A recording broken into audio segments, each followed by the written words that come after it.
Hi friends, welcome to అనగనగా కథలు. ఈరోజు చెప్పే కథను చూడండి. నచ్చితే లైక్ చేయండి, షేర్ చేయండి, కామెంట్ చేయండి. సబ్స్క్రైబ్ చేసుకోకపోతే ప్లీజ్ సబ్స్క్రైబ్ చేయండి. అలాగే నోటిఫికేషన్ కోసం పక్కనే ఉన్న బెల్ ఐకాన్ ప్రెస్ చేయండి. ఇక కథలోకి వెళదాం. అనగనగా లంబు జంబు అనే బ్రహ్మ రాక్షసులు ఉండేవారు.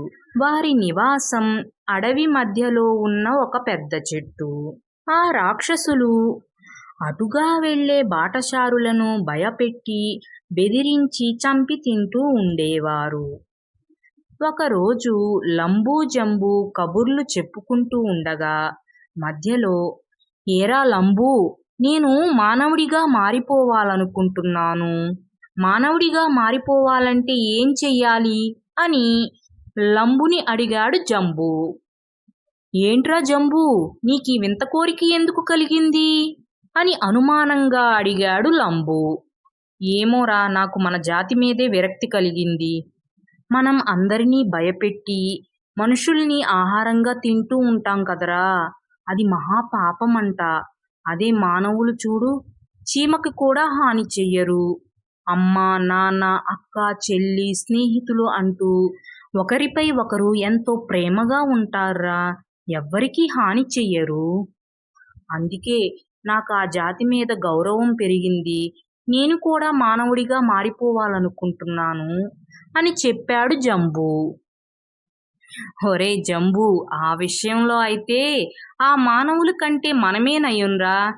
మన ఆహారం కోసం ఇతరులను చంపుకుని తింటాం, అంతేగాని మన జాతిలో వారిని ఎవ్వరినీ హింసించంరా.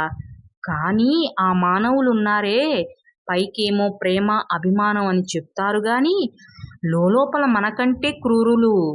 అవకాశం వచ్చినప్పుడల్లా వారి క్రూరత్వాన్ని బయట పెడుతూ ఉంటారు. అలాంటి జాతి గొప్పదని అనుకుని ఆ జాతిలోకి మారాలనుకుంటున్నావా? అయ్యో అని నవ్వసాగాడు లంబు. ఒరే, వాళ్ళు చాలా మంచివాళ్ళురా. ఒకరి మీద ఒకరికి ఎంతో ప్రేమ ఉంటుంది.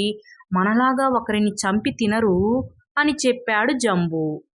అవకాశం వస్తే అంత పని చేస్తారా? కావాలంటే నేను నిరూపించనా?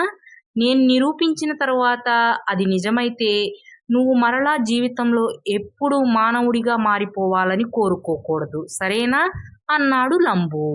సరే, నిరూపించరా. నువ్వు చెప్పినట్లే మానవులు మనకంటే క్రూరులైతే నేనింక జీవితంలో ఎప్పుడూ మానవుడిగా మారిపోవాలని కోరుకోను. అలా కాకుండా నేను చెప్పిందే నిజమయ్యి మానవులు గొప్పవారైతే మాత్రం నేను తపస్సు చేసైనా సరే మానవుడిగా మారిపోతాను అని చెప్పాడు జంబూ. సరే, అయితే ఇప్పుడే ఈ అడవికి ప్రక్కనే ఉన్న సీతాపురం వెళదాం.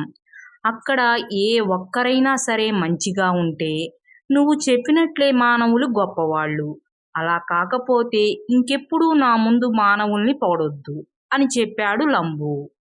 సరే సరే పద అని ఇద్దరూ కలిసి సీతాపురానికి బయలుదేరారు. అలా లంబూ జంబూ ఊళ్ళోకి వెళ్ళగానే ఒక ఇంటి ముందు పెద్ద గొడవ జరుగుతుంది. అక్కడికి వెళ్ళి ఆ గొడవని చూడసాగారు. అయితే ఆ ఇల్లు రామయ్యది. రామయ్యకి 2 పిల్లలు, కొడుకు కూతురు.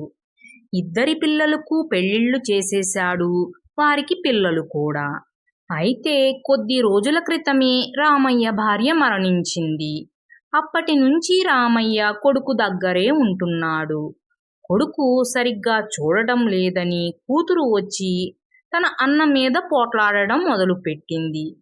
అన్నయ్య, నాన్నకు పెట్టే ముద్దను కూడా నువ్వు ఖర్చు అనుకుంటున్నావు కదూ, అందుకే నాన్నకి తిండి కూడా పెట్టకుండా ఆయన ప్రాణాల మీదకు తీసుకువచ్చావు కదూ. ఇక నాన్నని ఇక్కడ ఒక్క క్షణం కూడా ఉంచను. నేను నా ఇంటికి తీసుకువెళ్ళి నా ప్రాణాలు ఇచ్చైనా సరే బ్రతికించుకుంటాను. ఇక నీ ఇంట్లో ఒక్క క్షణం కూడా ఉంచను అని, నాన్న నాతో పాటు మా ఇంటికి వచ్చేసేయ్, నిన్ను చాలా జాగ్రత్తగా చూసుకుంటాను, ఏ కష్టమూ తెలియకుండా అని తండ్రి చెయ్యి పట్టుకుంది కూతురు. నాన్న, నువ్వెక్కడికి వెళ్ళొద్దు, ఇక్కడే ఉండండి, నేను మిమ్మల్ని జాగ్రత్తగా చూసుకుంటాను. నిన్ను ఎప్పుడైనా కష్టపెట్టానా నాన్న? చెప్పవేంటి చెల్లి అంతలేసి మాటలు అంటుంటే? చెప్పు నాన్న, అన్నయ్య నన్ను బాగా చూసుకుంటున్నాడు, నేను ఇక్కడే ఉంటానని అని కంగారుగా తండ్రిని ఒత్తిడి చేయసాగాడు కొడుకు. అయినా తండ్రి ఏమీ మాట్లాడకుండా అలా చూస్తుండిపోయాడు. ఇంకేం చెప్తాడ్రా, నీ దగ్గర ఉన్నన్ని రోజులు ఎలా చూశావో ఆయనకు తెలుసు కదా. ఆయన చూస్తుంటేనే తెలిసిపోతుంది నువ్వెలా చూశావో. ఇంకా ఆయన నీ దగ్గర ఎలా ఉంటాడు? పద నాన్న మా ఇంటికి అంటూ తండ్రిని తీసుకుని ఇంటికి బయలుదేరింది కూతురు. చూశావా లంబు, వీళ్ళ ప్రేమలెలా ఉన్నాయో, అందుకే నేను మానవులు గొప్పవారనేది అన్నాడు జంబు. అప్పుడే ఏమైంది జంబూ, మున్ముందు ఉంటుంది చూడు అంటూ నవ్వసాగాడు లంబు. ఇక తండ్రి వెళ్ళిపోతున్నాడని, దానింటికే వెళ్ళు వెళ్ళు, నీ దగ్గర ఉన్న పొలం కాస్త రాయించుకుని అప్పుడు నా ఇంటికి పంపిస్తుంది, అప్పుడు చెప్తా మీ సంగతి. కూతురికి నీ పొలమంతా రాసేసి ఉత్త చేతులు ఊపుకుంటూ నా ఇంటికి వస్తావుగా, అప్పుడు నేను కూడా ఆస్తుంటేనే రండి, లేదంటే నా ఇంటికి రావద్దని చెప్పి మిమ్మల్ని నిర్దాక్షిణ్యంగా బయటకు గంటేస్తాను అని తండ్రిని కోపంగా తిట్టసాగాడు కొడుకు. లంబు ఇందాకేగా ఎంతో ప్రేమగా తండ్రిని ఇక్కడే ఉండమన్నాడు, ఇంతలోని ఆస్తి లేకుండా వస్తే ఇంట్లోకి రానివ్వనంటాడేంటి అని ఆశ్చర్యంగా చూడసాగాడు జంబు. అంతేరా ఈ మనుషులు, పైపైనే ప్రేమలు లోపలేమీ ఉండవు అన్నాడు లంబు. సర్లే, కొడుక్కి లేకపోతే కూతురికి తండ్రంటే ఎంత ప్రేమో అన్నాడు జంబు. సరే పద, ఎంత ప్రేమ ఉందో చూద్దాం అంటూ వారి వెనకే బయలుదేరారు లంబు జంబు. అలా ఊరి బయటికి వెళ్ళగానే లంబు జంబు వారి ముందు ప్రత్యక్షమయ్యారు. రామయ్య కూతురు బ్రహ్మరాక్షసులను చూసి భయపడసాగారు. మమ్మల్ని చూసి భయపడొద్దు, మిమ్మల్ని ఏమీ చెయ్యము, మా ఆకలి తీరడానికి మీ ఇద్దరిలో ఒకరు సరిపోతారు, అందుకే మీ ఇద్దరూ నిర్ణయించుకుని ఎవరు మాకు ఆహారం అవుతారో చెప్తే వారిని మాత్రమే తిని ఇంకొకరిని వదిలేస్తాం అని చెప్పారు లంబు జంబు. అలా అన్నది తడువు ఏమీ ఆలోచించకుండా ముందుకు వచ్చి, అయ్యా మా అమ్మాయిని వదిలేసేయండి, నేను మీకు ఆహారాన్ని అవుతాను అంటూ లంబు జంబులను బ్రతిమలాడసాగాడు రామయ్య. కూతురు భయపడుతూ 2 అడుగులు వెనక్కి వేసి, నాన్నా నిజంగానే మీరే ఆహారం అవుతారా అంటూ అనుమానంగా అడిగింది. అవును తల్లి, నేను ఆహారాన్ని అవుతాను, నువ్వు నీ ఇంటికి వెళ్ళిపో, నీ కోసం నీ పిల్లలు ఎదురు చూస్తూ ఉంటారమ్మా అన్నాడు రామయ్య. సరే వెళ్ళిపోతాను గాని నీ పొలం నాకు రాసిచ్చేసేయ్ నాన్న అంది కూతురు. ఇప్పటికిప్పుడంటే ఎలా తల్లి అన్నాడు రామయ్య. ఏం పర్వాలేదు నాన్న, నా దగ్గర పత్రాలు తయారుగానే ఉన్నాయి, ఒక్క సంతకం చెయ్యి చాలు. ఏమండి రాక్షసుల వారు, మా నాన్నకి కాస్త సమయం ఇవ్వరు, ఆయన సంతకం చేసేసి ఆ తరువాత మీకు ఆహారం అయిపోతారు అని కంగారుగా అడగసాగింది కూతురు. అయితే కూతురులో తండ్రి చనిపోతాడనే బాధ కంటే ఎక్కడ ఆస్తి రాయకుండా చనిపోతాడో అనే భయమే కనిపించసాగింది. ఎరా జంబు, ఇప్పటికి కూడా మానవులే గొప్పవారంటావా అన్నాడు లంబు.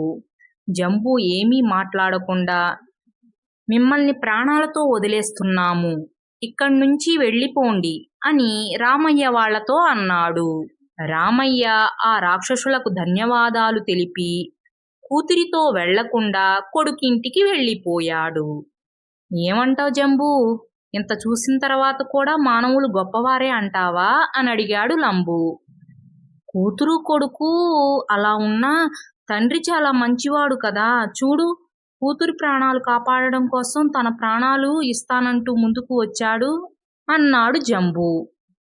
మంచివాడే, కానీ కూతురు ఆస్తి కోసం తీసుకువెళుతుందని తెలియగానే కూతురు కంటే కొడుకే నయమనుకుని కొడుకు దగ్గరకు వెళ్ళిపోయాడు. అంటే కూతురు కంటే ఆస్తే ఇష్టమేమో ఆ రామయ్యకి అన్నాడు లంబు. ఇంకా జంబుకి ఆశ చావలేదు, ఎవరో ఒకరు మంచివారు ఉంటారని చూస్తూ ఉన్నాడు. అటుగా ఆ ఊరికి చెందిన రామలక్ష్మణులు అనే అన్నాదమ్ముళ్ళు వెళుతున్నారు. పేరుకు తగ్గట్టు ఆ రామలక్ష్మణుల లాగానే ఎంతో ప్రేమగా కలిసిమెలిసి ఉండేవారు. అలాంటి అన్నదమ్ముళ్లను ఆపి రామయ్య వాళ్లకు చెప్పినట్లుగానే చెప్పారు లంబు జంబు. అంతే, అందులో కాస్త బలంగా ఉన్న అన్న తమ్ముణ్ణి బలవంతంగా రాక్షసుల వద్దకు తోసి తను పారిపోవాలని చూశాడు. అయినా తమ్ముడు విడిచిపెట్టక అన్నని బలవంతంగా పట్టుకుని, నేను కాదు అన్నయ్య, నువ్వే వెళ్ళు ఆహారంగా అంటూ రాక్షసుల మీదకు తోశాడు తమ్ముడు. నేను కాదురా నువ్వెళ్ళు అని తమ్ముణ్ణి తొయ్యసాగాడు అన్న. అలా ఇద్దరూ ఒకరినొకరు నువ్వంటే నువ్వు అని తోసుకోవటం చూసిన జంబుకి ఒక్కసారిగా కోపం వచ్చి, నాకిద్దరూ వద్దు, ఇక్కడి నుంచి వెళ్ళిపోండి అని గట్టిగా అరిచాడు. బ్రతుకు జీవుడా అని అనుకుంటూ రామలక్ష్మణులు అక్కడి నుంచి పారిపోయారు. జంబు, ఇకనైనా వెళ్ళిపోదామా అన్నాడు లంబు. నాకింకా ఆశ చావలేదు, ఇంకా చూద్దాం అంటూ అక్కడే ఉండిపోయాడు. అప్పుడు అటుగా నాగయ్య, సుబ్బయ్య అనే ప్రాణ స్నేహితులు వెళుతున్నారు. వారిని కూడా అంతకు ముందు వారిని అడిగినట్లే అడిగారు లంబు, జంబు. నాగయ్య నా ప్రాణ స్నేహితుడు, అతడి ప్రాణం తీయొద్దు, నా ప్రాణం తీసుకోండి అని ఒక అడుగు ముందుకు వేశాడు సుబ్బయ్య. సుబ్బయ్య నువ్వొద్దు, సుబ్బయ్య నా ప్రాణ స్నేహితుడు, అందుకే నా ప్రాణం తీసుకోండి అన్నాడు నాగయ్య ఒక అడుగు ముందుకు వేస్తూ. కాదు నా ప్రాణం తీసుకోండి అన్నాడు సుబ్బయ్య. కాదు నా ప్రాణం అన్నాడు నాగయ్య. వాళ్ళని చూసేసరికి జంబుకి ఆనందం వేసింది. కానీ ఆ ఆనందం ఎంతోసేపు లేదు. సరే అయితే నాగయ్య, నువ్వు వెళ్ళు ఆహారంగా, నేనింటికి వెళ్ళిపోతా అంటూ వెనుతిరిగాడు సుబ్బయ్య. అలా ఎలా సుబ్బయ్య, నువ్వెళ్ళు ఆహారంగా, నేనింటికి వెళ్ళిపోతా అన్నాడు నాగయ్య. అలా నువ్వంటే నువ్వు అని కొట్టుకోసాగారు. ఇక దానితో అర్థమైపోయింది జంబుకి, మానవులు అవకాశవాదులని, సమయ సందర్భాలను బట్టి వారి క్రూరత్వాన్ని బయట పెడతారని తెలుసుకుని, మిమ్మల్ని వదిలేస్తున్నాను, ఇక్కడి నుంచి వెళ్ళిపోండి అని గట్టిగా అరిచాడు. ఇక నాగయ్య, సుబ్బయ్య అక్కడి నుంచి పారిపోయారు. ఏంటి జంబు, ఇంకా చూస్తావా అన్నాడు లంబు. ఇక నా వల్ల కాదు, ఈ మానవులు కూడా మనలాంటి వాళ్లే, పద పద అంటూ లంబుని తీసుకుని అక్కడి నుంచి బయలుదేరాడు జంబు. ఫ్రెండ్స్, ఈ కథ మీకు కూడా నచ్చిందనే అనుకుంటున్నాను. Thanks for watching. మరో మంచి కథతో మళ్ళీ కలుద్దాం. అప్పటి వరకు సెలవు. Take care. బాయ్.